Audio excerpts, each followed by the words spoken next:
Job chapters 32 to 34. So these three men ceased to answer Job, because he was righteous in his own eyes. Then Elihu, the son of Barachel the Buzite, of the family of Ram, burned with anger. He burned with anger at Job, because he justified himself rather than God. He burned with anger also at Job's three friends, because they had found no answer, although they had declared Job to be in the wrong. Now Elihu had waited to speak to Job, because they were older than he. And when Elihu saw that there was no answer in the mouth of these three men, he burned with anger. And Elihu, the son of Barachel, the Buzite, answered and said, I am young in years, and you are aged. Therefore I was timid and afraid to declare my opinion to you. I said, Let days speak, and many years teach wisdom. But it is the spirit in man, the breath of the Almighty, that makes him understand. It is not the old who are wise, nor the aged who understand what is right. Therefore I say, Listen to me, let me also declare my opinion.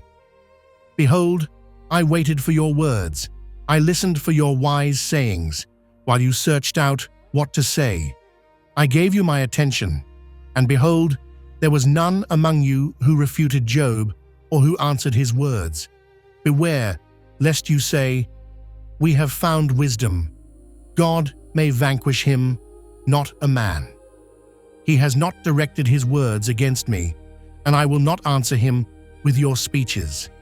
They are dismayed, they answer no more, they have not a word to say. And shall I wait, because they do not speak, because they stand there and answer no more? I also will answer with my share, I also will declare my opinion. For I am full of words, the spirit within me constrains me. Behold, my belly is like wine that has no vent, like new wineskins ready to burst. I must speak, that I may find relief. I must open my lips and answer. I will not show partiality to any man or use flattery toward any person, for I do not know how to flatter, else my Maker would soon take me away. But now hear my speech, O Job, and listen to all my words. Behold, I open my mouth. The tongue in my mouth speaks. My words declare the uprightness of my heart. And what my lips know, they speak sincerely. The Spirit of God has made me, and the breath of the Almighty gives me life. Answer me, if you can. Set your words in order before me. Take your stand. Behold, I am toward God as you are. I too was pinched off from a piece of clay. Behold, no fear of me need terrify you. My pressure will not be heavy upon you. Surely you have spoken in my ears, and I have heard the sound of your words. You say, I am pure, without transgression. I am clean, and there is no iniquity in me. Behold, he finds occasions against me. He counts me as his enemy. He puts my feet in the stocks and watches all my paths. Behold, in this you are not right. I will answer you, for God is greater than man. Why do you contend against him, saying, He will answer none of man's words? For God speaks in one way, and in two, though man does not perceive it. In a dream, in a vision of the night, when deep sleep falls on men, while they slumber on their beds, then he opens the ears of men, and terrifies them with warnings, that he may turn man aside from his deed and conceal pride from a man. He keeps back his soul from the pit, his life from perishing by the sword. Man is also rebuked with pain on his bed and with continual strife in his bones, so that his life loathes bread, and his appetite the choicest food. His flesh is so wasted away that it cannot be seen, and his bones that were not seen stick out. His soul draws near the pit, and his life to those who bring death. If there be for him an angel, a mediator, one of the 1,000, to declare to man what is right for him, and he is merciful to him, and says, Deliver him from going down into the pit. I have found a ransom.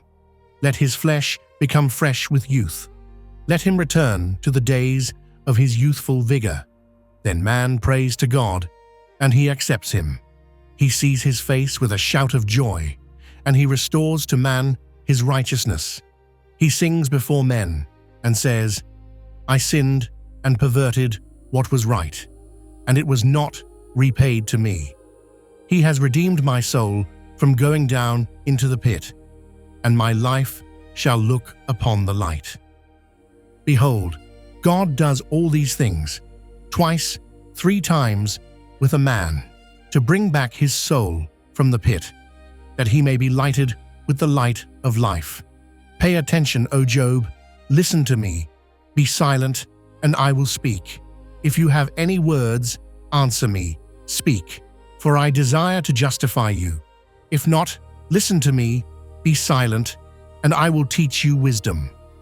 Then Elihu answered and said, Hear my words, you wise men, and give ear to me, you who know.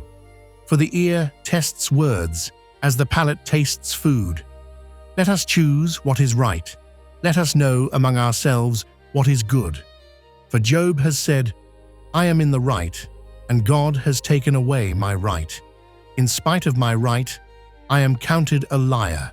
My wound is incurable, though I am without transgression. What man is like Job, who drinks up scoffing like water, who travels in company with evildoers and walks with wicked men? For he has said, It profits a man nothing that he should take delight in God. Therefore hear me, you men of understanding. Far be it from God that he should do wickedness, and from the Almighty that he should do wrong. For according to the work of a man he will repay him, and according to his ways he will make it befall him. Of a truth, God will not do wickedly, and the Almighty will not pervert justice.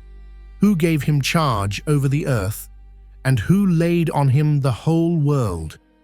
If he should set his heart to it, and gather to himself his spirit and his breath, all flesh would perish together, and man would return to dust. If you have understanding, hear this, listen to what I say. Shall one who hates justice govern? Will you condemn him who is righteous and mighty, who says to a king, worthless one, and to nobles, wicked man, who shows no partiality to princes, nor regards the rich more than the poor, for they are all the work of his hands. In a moment they die. At midnight the people are shaken and pass away, and the mighty are taken away by no human hand. For his eyes are on the ways of a man, and he sees all his steps. There is no gloom or deep darkness where evildoers may hide themselves. For God has no need to consider a man further, that he should go before God in judgment. He shatters the mighty without investigation, and sets others in their place. Thus, knowing their works, he overturns them in the night, and they are crushed. He strikes them for their wickedness in a place for all to see, because they turned aside from following him and had no regard for any of his ways, so that they caused the cry of the poor to come to him, and he heard the cry of the afflicted. When he is quiet, who can condemn?